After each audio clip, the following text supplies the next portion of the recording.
Welcome to SVG-TV News for Monday, October 20th. I'm Jimmy Prince with the details.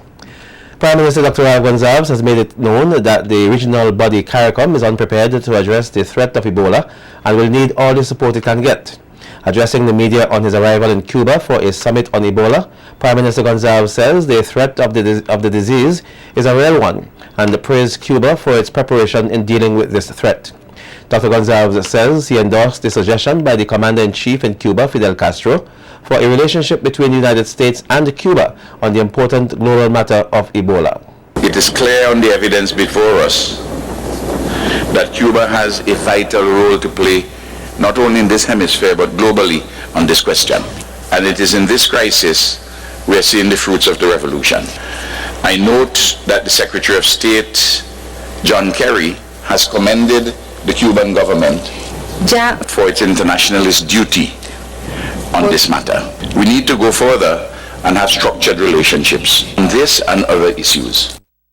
Dr. Gonsalves says it will also be important for member states of ALBA to see how best they can work together to have an important initiative to deal with the threat of Ebola. I'm sure we'll have more to say about it on an ongoing basis. I just want to thank the Cuban people and government for accommodating us por recibirnos in the spirit of love and friendship. And as always, I'm grateful. And I say thanks on behalf of the government and people of St. Vincent and also on behalf of the people of the Caribbean. The Prime Minister is accompanied at the summit by Chief Medical Officer Simone Kiza and Dr. Franklin James. A national project aimed at strengthening communities to respond to natural disasters will be launched here tomorrow. The project is entitled Resilient Livelihoods, Supporting Youth and Strengthening Disaster Risk Reduction and Climate Change Adaptation. The Pan American Development Foundation is partnering with the Republic of China to carry out the project here. One of the primary objectives of the project is to provide climate change mitigation and adaptation training for 100 young people. It also seeks to create economic opportunities and promote social progress in the country. Tomorrow's launch will take place at the Grenadines House from 10 a.m. The agriculture industry needs more innovative and determined young people to keep the sector alive and colorful. So says Minister of Agriculture Saboto, who was at the time delivering the feature address at the World Food Day celebrations held at the North Union Market. Caesar says young people should be encouraged to see farming as a business and that there are always significant opportunities available in the agricultural sector. In the agricultural sector, our farmers are aging. I have been advised that the average farmer in St. Vincent and the Grenadines is over 50 years old. But I want the young persons here to look at farming as a business. My father and your father would have raised us off the land, would have used agriculture to build our families, and there is still a very significant opportunity in the agricultural sector. Close to 30 farmers on the windward side of St. Vincent were afforded the opportunity to participate in the Ministry of Agriculture's first demonstration exercise for the planting of butternut squash. The vegetable is among the list of 5 commodities named to be exported to the United Kingdom market through a collaborative project spearheaded by Ministry of Agriculture and Windfresh. The other commodities include hot peppers, sweet potatoes, ginger and yams. Speaking at the exercise, Chief Agricultural Officer Leslie Grant says the ministry will be providing 100% of its support to the farmers, that's those involved in the planting of butternut squash and others. I want us to start to know from the time we start the planting actually, that you're aware that we are preparing to sell in an international market. So it is a completely different ball game. We at the Ministry of Agriculture, we don't actually produce, it's the farmer. You are the ones that is actually doing the production. Our job basically is to guide you and to assist in looking for opportunities. This is an opportunity for St. Vincent to get into the international market with different crops. And the coordinator of the export project, Colville King, told the farmers present that the project is geared at replacing the earnings lost from the once thriving banana industry. Now, dollars that banana used to make in its heyday, we have an opportunity to make that and more by engaging in production of other commodities. However, it would require producing in a system that allows us to be, when I say us as a country, because when we move out, it's not Selwyn squash or hazard squash or zero squash. It would be St. Vincent and Grenadine squash. So we need to do things that allow us to be competitive in the market, to produce at the right quality and to have the consistent quantity that is demanded by the marketer, which is Windfresh. Meanwhile, two farmers, Hazard Joseph and Alan Pilgrim, spoke highly of the project's positive impact on their lives, their communities, and the St. Vincent and the Grenadines as a whole. For this project, especially in this area where we have a lot of farm being abandoned since the collapse of the banana industry. Now this would bring a lot of needed income back to the farmers here and then create a lot of employment, especially in this area. The butternut squash, I understand, is a very good project, and I'm encouraging everyone. You have spare land and you just come and join the project, plant some butternut squash. And I believe that this will bring a good income to our country and good resources to our country and our people. And I want to say to every farmer and every individual out there that they must support the butternut squash project, because it's that one of the ideal thing in the banana diversification program concerning each and every one of us. One way or another, everybody will benefit from it. Farmers interested in being part of the project can collect forms from agricultural stations and extension officers, as well as the main office at the Ministry of Agriculture. Now, the Minister of Social Development calls on parents to take their children back to church and not to encourage them in a life of crime. More stories on the local scene when we come back. Stay with us.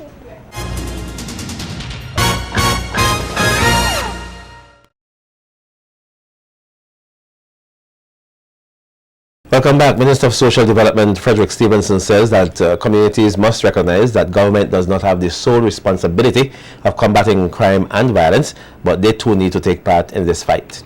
Speaking at a peace rally organized by the constituents of East St. George at the Glenhard Court on Saturday evening, Minister Stephenson says that if persons sit by and let criminals overtake their communities, then there is not much the government can do to lower the rising crime rate. He adds that the family has a very critical role in raising the young people to be law-abiding citizens. Breakdown in the family structure have caused many of the problems that we see existing in St. Vincent and the Grenadines today. He adds that the family has a very critical role to play in raising the younger generation to be law-abiding citizens. I'm sorry, I just read that now. Stevenson says the church once played a very integral role in the upbringing of the youth in society, mainly instilling values and morals, and parents need to take their children back to church. He also encourages fathers not to neglect their role to guide their children on the right path. So it fit to take their children to church with them, because we believe, and because we are a Christian society, we believe it is important that children are brought up in the fear and knowledge of Almighty God.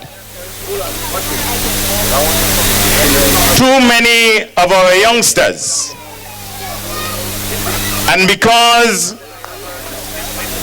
of certain situations and circumstances where fathers have not been taking on their roles and responsibilities of fathers, have allowed the boys to fall along the way.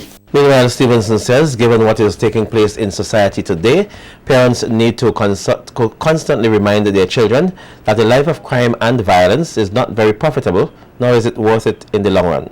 And our youngsters can do better, but they prefer the faster dollar, because for them going to school and getting a good education and good training is too difficult for them to do.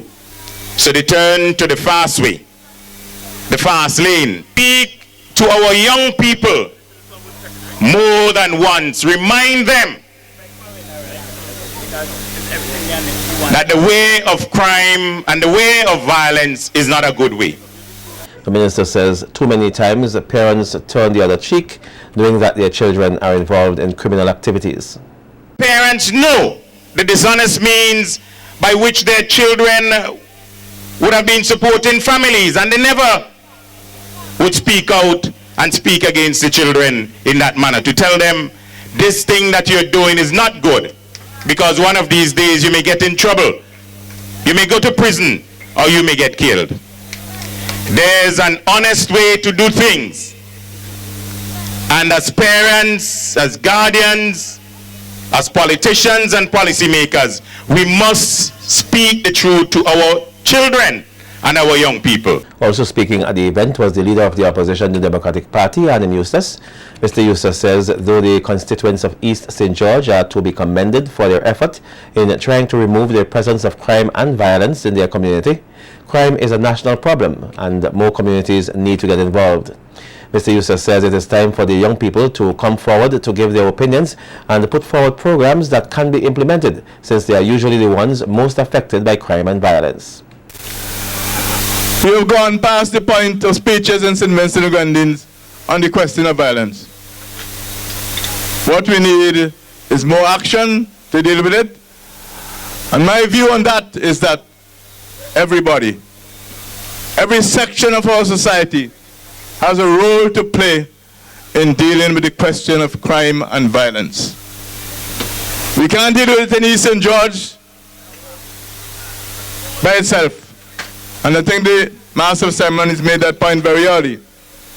This is a national problem. It faces our entire nation. And all of us, all our institutions, private and public, have a role to play in dealing with this question of crime. In other news, the National Trust is seeking to encourage local whalers to get more into the industry of whale watching. With this in mind, a 3-day workshop will soon be held in Beckway by Foundation Eustace of Argentina, a non-government, non-profit organization with objectives fixed on investigation and conservation of cetaceans.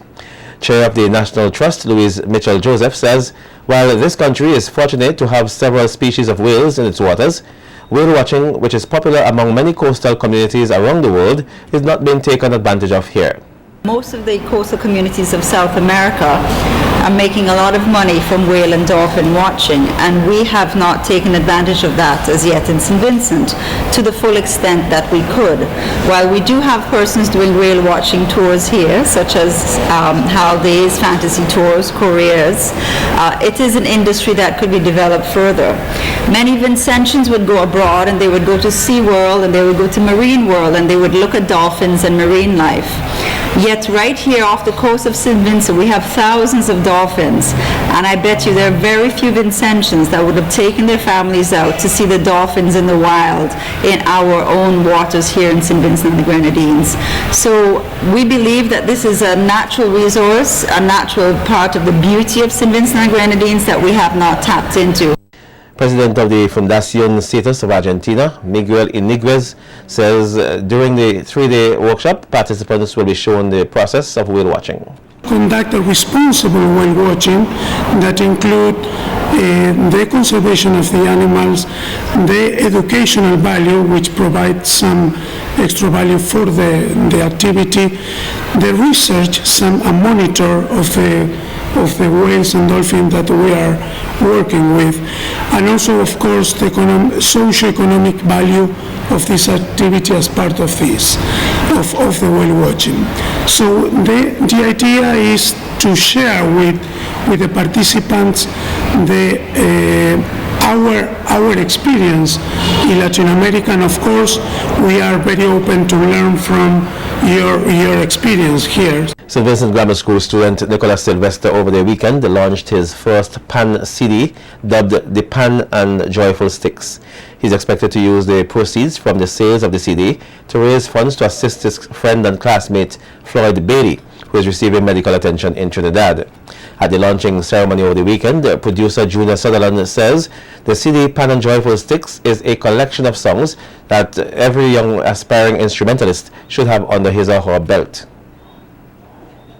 Ashley has been doing a very brilliant, a tremendous job with these youngsters. Now, initially when the idea was conceptualized to raise funds for the flood victims, the idea would have changed as the project developed. The idea changed as from the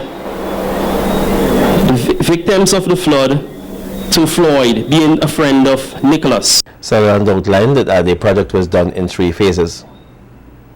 One, which is actually the preparation of the songs, which is done by Ashley. That has a cost. I am not aware of the cost, but imagine Miss Sylvester is taking her sons every Saturday or which day for Ashley to tutor these boys. She has to pay, whether it be per session, weekly, fortnightly, or monthly. There is a cost.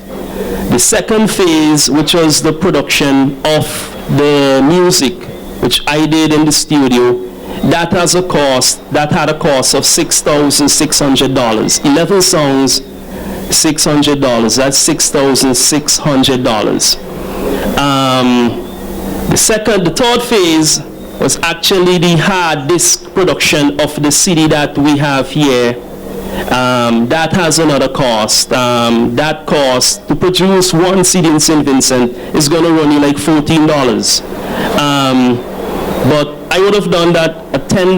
That runs you 500 CDs. That's another cost of $5,000. Meantime, Nikolas Sylvester urged persons to support the cause by purchasing a CD. I am launching this CD. I'm trying to raise funds for one of my classmates from Form 3, Floyd Bailey. He contracted leukemia, and I'm raising these funds to assist him in his medical assistance. He was airlifted and he's now under medical care. This CD can be purchased at Music Center.